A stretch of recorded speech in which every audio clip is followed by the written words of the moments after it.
కుట్రలు కుయుక్తులకు ఓ హెచ్చరిక. దొంగచాటుగా దెబ్బతీయాలని చూస్తే పర్యవసానాలు ఎలా ఉంటాయో చెప్పే స్పష్టమైన సందేశం. ఉగ్రవాదాన్ని పావుగా చేసుకుని భారత్ను ఇరుకున పెట్టాలని చూస్తున్న పాకిస్తాన్కు భారత్ సమాధానం చెప్పింది. తమ భూభాగాన్ని ముష్కరమూకలకు అడ్డాగా మార్చి ఉసిగొలిపితే ఏం జరుగుతుందో తెలియజేసేలా చేసింది. ఓపికకు హద్దులుంటాయని, అదే నశిస్తే మాటలు దాటి చేతల దాకా వస్తుందని చెప్పేందుకు తొలి హెచ్చరిక పంపింది భారత సైన్యం. జూలు విదిల్చితే ఎలా ఉంటుందో రుచి చూపించింది. సర్జికల్ దాడులతో ఉగ్రవాదానికి శస్త్రచికిత్స చేసే పని ఆరంభించింది. లక్షిత దాడులతో తమ లక్ష్యమేంటో స్పష్టం చేసింది.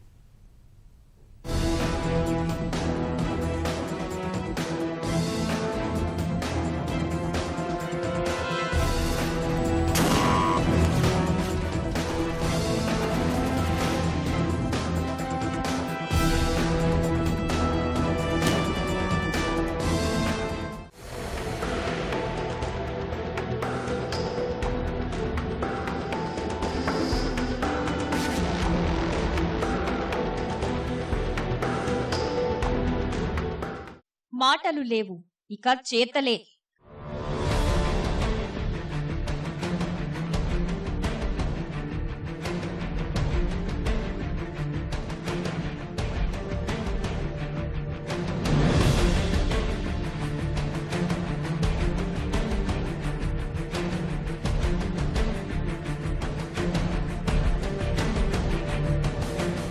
ముష్కర మూకలకు గుణపాఠమే.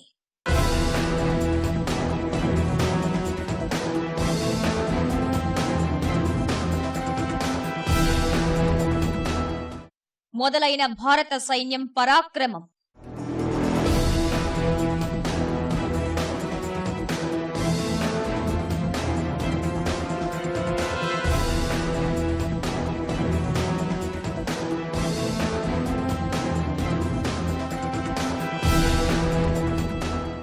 జమ్మూ కశ్మీర్లో దొంగచాటుగా 18 మంది సైనికులను హతమార్చిన ఉరీ ఘటనపై భారత్ సైన్యం ప్రతీకారం తీర్చుకునే పని మొదలుపెట్టింది. ముష్కర మూకల ఆట కట్టించే పని ఆరంభించింది. ఏళ్లుగా పొరుగు దేశాలతో శాంతిని, స్నేహాన్ని కోరుకుంటున్న మన మంచితనాన్ని బలహీనతగా భావించొద్దని ఇప్పటికే హెచ్చరికలు పంపింది. ఉరీ మరణాన్ని ఎప్పటికీ మర్చిపోదని, తగిన మూల్యం చెల్లించుకోక తప్పదని ప్రధాని నరేంద్ర మోదీ ముందే స్పష్టం చేశారు. इन दिनों पूरे देश में एक आक्रोश का माहौल है। जम्मू कश्मीर में, उरी में हमारे पड़ोसी देश ने जो एक्सपोर्ट किए हुए टेररिस्टों ने हमारे 18 जवानों को बलिदान होना पड़ा। यह देश इस बात को कभी भूलने वाला नहीं है। और आज के हुक्मरान आतंकवादियों के आकाओं के लिखे हुए भाषण पढ़ करके कश्मीर के गीत गा रहे हैं। आपको कश्मीर की बातें करके ये आपको गुमराह कर रहे हैं। आप पाकिस्तान की आवाम अपने नेताओं को जरा पूछे कि जो घर में है उनको तो ढंग से संभाल करके दिखाओ। पाकिस्तान की आवाम अपने हुक्मरानों को जरा पूछे कि दोनों देश एक साथ आजाद हुए, क्या कारण है कि हिंदुस्तान दुनिया में सॉफ्टवेयर एक्सपोर्ट करता है और आपके हुक्मरान टेररिस्टों को एक्सपोर्ट करते हैं, क्या कारण है? రాత్రి 12:30 నియంత్రణ రేఖ వెంబడి ఉగ్రవాదుల స్థావరాలే లక్ష్యంగా లక్షిత దాడులతో భారత సైన్యం విరుచుకుపడింది. నియంత్రణ రేఖ నుంచి 500 మీటర్ల నుంచి 2 కిలోమీటర్లకు పైగా లోపలికి దూసుకు వెళ్లిన భారత సైన్యం ముష్కర మూకలపై దాడులు చేసింది.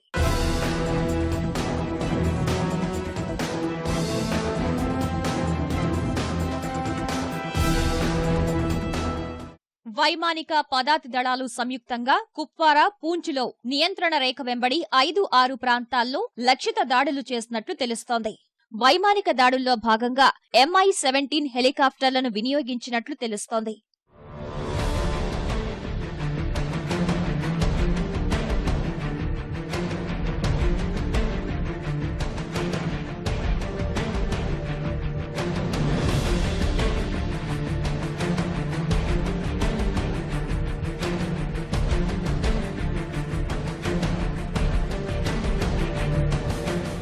ఉదయం 4:30 వరకు ఈ పోరు కొనసాగింది. ఈ దాడుల్లో భారతీయ సైనికులెవరికీ గాయాలు కాలేదని సైన్యం ప్రకటించింది. విశ్వసనీయ సమాచారం మేరకే ఉగ్రవాద స్థావరాలను ధ్వంసం చేసినట్లు స్పష్టం చేసింది. Based on very specific and credible information which we received yesterday, that some terrorist teams had positioned themselves at launch pads along the line of control with an aim to carry out infiltration and terrorist strikes in Jammu and Kashmir and various other metros in our country. The Indian Army conducted surgical strikes last night at these launch pads.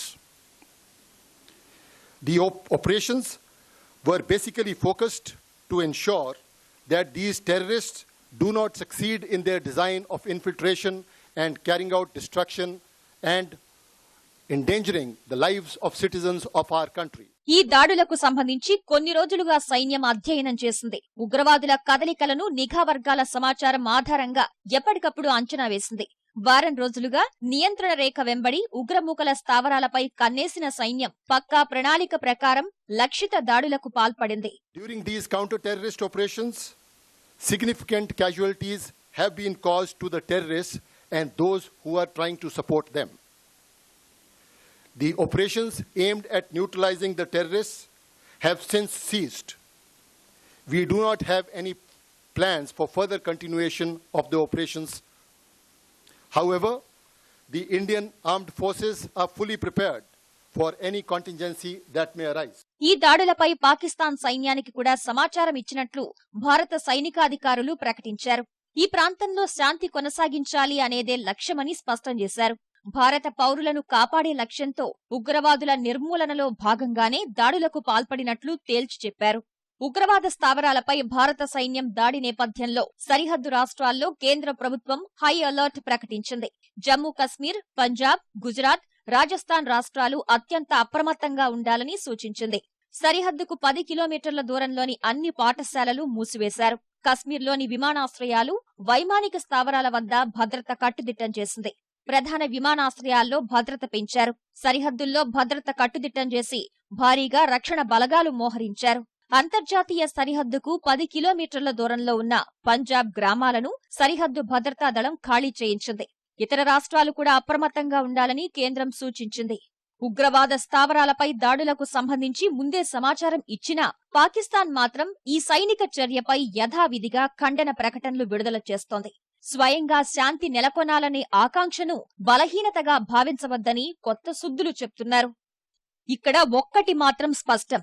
పొరుగు దేశాలతో శాంతినే కోరుకుంటున్న భారత్ దాయాది కుట్రలు తారాస్థాయికి చేరుకున్న తర్వాతే ప్రస్తుత సైనిక చర్యకు దిగింది. ముందు చర్చల ద్వారానే అన్ని సమస్యలు పరిష్కరించాలని భావించింది భారత్. అయితే పాకిస్తాన్ మాత్రం మన దేశంలో విధ్వంసాలే లక్ష్యంగా ఉగ్ర మూకలను ఎగదోస్తోంది. కశ్మీర్లో అలజడులు సృష్టించడం ద్వారా భారత్ను దెబ్బతీయాలని లక్ష్యంగా పెట్టుకుంది. ఈ నెలలోనే పూంచ్, ఉరీలో భారత్ సైనికులపై దొంగచాటుగా ఉగ్రవాదులు దాడులకు తెగబడ్డారు. ఈ ఏడాదిలోనే దాదాపుగా 20 సార్లు చొరబాటుకు ప్రయత్నించినట్లు అధికారిక లెక్కలు చెప్తున్నాయి. ఈ ఉగ్రదాడులు, చొరబాట్లకు సంబంధించి జీపీఎస్ సహా వివిధ సాక్ష్యాలు పాక్ మూలాలకు చెందినట్లు తేలింది. ఉగ్రవాద బృందాలు పాక్ లేదా పాక్ ఆక్రమిత కశ్మీర్లో శిక్షణ పొందినట్లు ఆధారాలు ఉన్నాయని సైన్యం ప్రకటించింది. ఇందుకు సంబంధించి దౌత్యపరమైన మార్గాల ద్వారా పాక్కు చేరవేసినట్లు తెలిపింది. పూంచ్, ఉరీలో మృతి చెందిన ఉగ్రవాదుల వేలిముద్రలు, DNA నమూనాలు విచారణ కోసం పాక్ కోసం అందుబాటులోకి ఉంచినట్లు తెలిపింది. India has been repeatedly urging Pakistan that its territory is not allowed to be used for terrorist activities, and the promise they have made in January 2004 that they will not allow their soil to be used for terrorist activities against India. They have not walked the talk. On the contrary, they have been engaged in aiding, abetting, funding terrorists all these days. In the recent past, many attempts have been made to infiltrate into Indian soil. The state-sponsored terrorism emerged from the soil of Pakistan has become not only a threat to India, but for the entire region and for that matter for the world. We have made all meaningful possible efforts to engage with Pakistan to discuss all issues through a dialogue, but unfortunately Pakistan has chosen the path of encouraging terrorism. ఇలా పాక్ కేంద్రంగా సాగుతున్న ఉగ్రవాదుల అరాచకాలపై ఎన్నో విధాలుగా హెచ్చరికలు పంపినప్పటికీ దాయాది స్పందించలేదు. భారత్లో విధ్వంసం సృష్టించడమే లక్ష్యంగా తమ భూభాగం కేంద్రంగా ప్రణాళికలు రచిస్తున్నా పట్టించుకోలేదు. పైగా ఉగ్రవాదులతో తమకేం సంబంధం లేదన్నట్లు పైపై మాటలతో కాలం వెళ్లదీస్తూ వస్తోంది. ఇలాంటి పరిస్థితుల్లో ఉరీ ఘటనలో 18 మంది భారత సైనికుల్ని పొట్టన పెట్టుకున్న ఘటనతో దేశవ్యాప్తంగా ఆగ్రహావేశాలు వ్యక్తమయ్యాయి. ఎలాగైనా పాకిస్తాన్కు గట్టి సమాధానం చెప్పాలనే డిమాండ్ వినిపించింది. మరోసారి ఎలాంటి విధ్వంసం జరగకుండా ఉగ్రవాద మూలాలు దెబ్బతీసేందుకు తప్పనిసరి పరిస్థితుల్లో సైనిక చర్యకు దిగింది. I believe the Pakistan media has also accepted that there have been casualties. It is a fact. India has accepted it. The DGMO of the Indian Army has accepted it. He has openly announced and also conveyed all the messages with regarding the raid which has carried out across the border.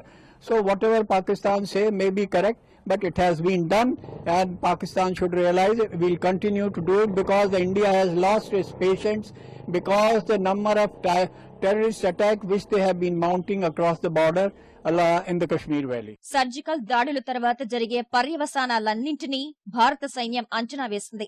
దాయాది సైన్యం నుంచి ఎదురయ్యే ఎలాంటి దాడినైనా సమర్థంగా ఎదుర్కొనేందుకు సమాయత్తమైంది.